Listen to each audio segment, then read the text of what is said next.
What's up guys, I know a lot of you are coming from other fighting games and giving Tekken a try for the first time, so rather than give you a full tutorial of all the system mechanics like we've done in the past, I wanted to put something out there to kind of bridge the gap and teach you about what's different about Tekken compared to other fighting games, while still letting you explore the game for yourselves. So here we go. Tip number 10, buttons and inputs. The buttons in Tekken correspond to limbs, not strengths. So you've got 1 for the left punch, 2 for the right punch, 3 for the left kick, 4 for the right kick. And pretty much every direction plus a button is a command attack. So diagonal plus a button is going to be very different than down plus a button. So down 3 for Akuma is very different than down forward 3 for Akuma. Like just check out his standing 4 versus back 4 versus forward 4 versus down 4 versus his up 4, which is slightly different, but you get the point. Number 9, stand guard, don't crouch guard. In Tekken, the most dangerous attacks are mids, or what you'd consider overheads. Low pokes are annoying, but don't usually lead to juggles unless they're very slow, with the major exception being Akuma's down 3. There's no block button, it's still hold back to block mids and highs, and down back to block lows. Tekken also has a neutral guard, where you don't have to hold a stick and it'll still block mids and highs for you, but I wouldn't trust it. Just trust me on that. Number 8, strings and target combos. Strings in Tekken are what make defense hard, right? For the most part, just take the lows. You learn them over time, and eventually you'll low parry them or block them once you recognize the strings.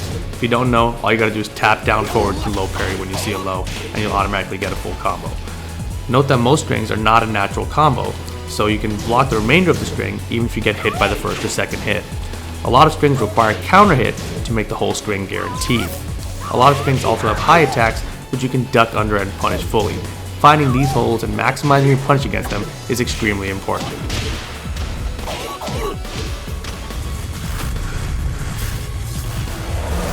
Number 7, counter hits. In other games, counter hits are usually just for extra frame advantage and maybe extra damage.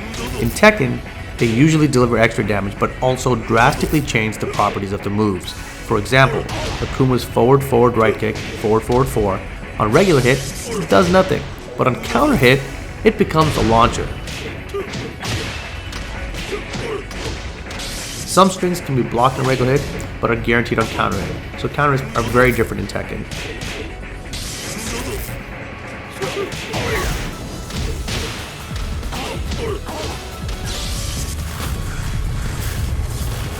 Number 6, Tekken throws is very different.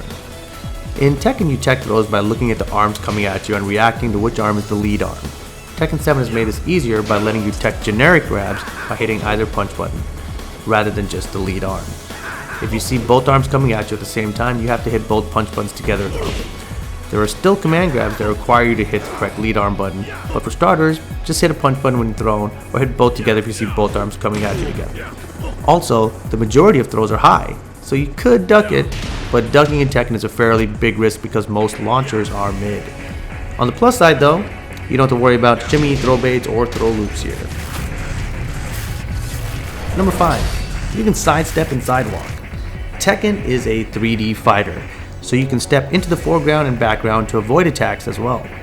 You can tap up neutral to sidestep up into the background, or tap down neutral to sidestep down into the foreground. You can also tap up then hold up to sidewalk up, or tap down then hold down to sidewalk down. You want to time these with your opponent's attacks. Note that many moves will track in one direction better than another, and that every character also has a homing attack that will track in both directions. Here are some examples.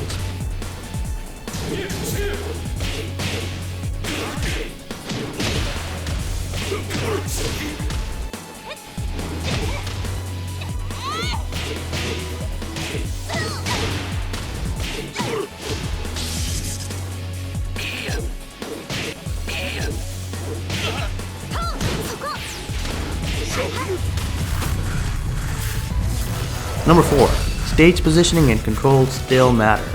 In Tekken, having your opponent's back to the wall limits their mobility options, similar to how having someone cornered in a 2D game limits their options. Once you have someone backed up to a wall, you can use quick lows to poke and annoy them since most wall splat moves are mid or high. Once you've conditioned them, hit them with your wall splat move and capitalize with the wall combo. Number 3, getting up off the ground. Tekken doesn't force you up off the ground, but you can be hit while on the ground. So if you're being juggled, the best option in Tekken is usually to hold back and then mash the punch buttons to tech roll. Holding back will roll you away safely from spike attacks, and mashing the buttons will tech roll you once you touch the ground, allowing you to quick rise safely.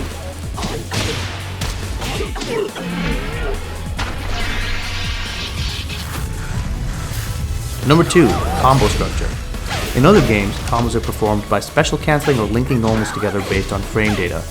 Tekken is more about launching your opponent into the air, then juggling them, or getting a wall splat, then getting a wall combo. For traditional juggles, you have the launcher, some damage, then the screw attack, then an ender. That's the basic structure for all juggles. Depending on what moves you use in the juggle, you can choose to maximize wall carry or damage. For wall splats, you don't get a screw attack, but you get extra hits.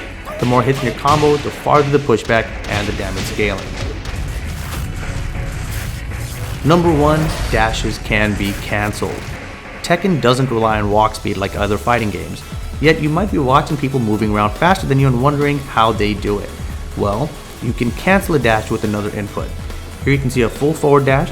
Now watch as I hit back during the forward dash to cancel it and block. You can even attack before the whole dash is completed, which is pretty different than other fighting games which force you to wait for the dash to complete first.